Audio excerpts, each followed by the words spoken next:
כל הסודנים יצאו, כולם נכנסים למקלטים, כל הסודנים יצאו.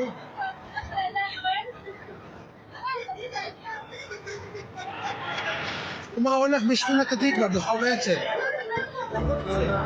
בשכונת התקווה על הראש, אין לנו מקום אחר.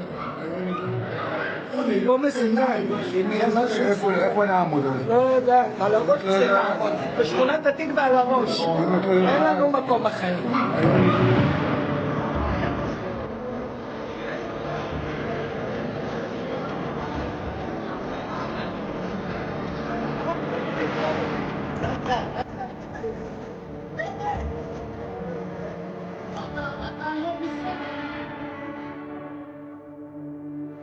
Сейчас мы послали уведомление о том, что будет скоро сирена с рана.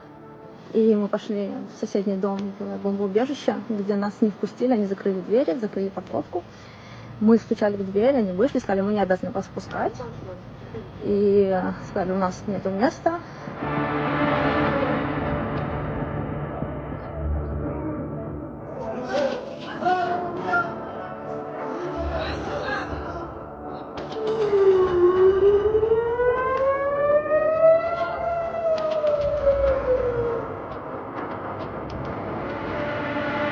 עכשיו, בגלל נפילות, יש נפילות, יש מטח כבד והוא מנע מאיתנו להיכנס למרחב מוגן.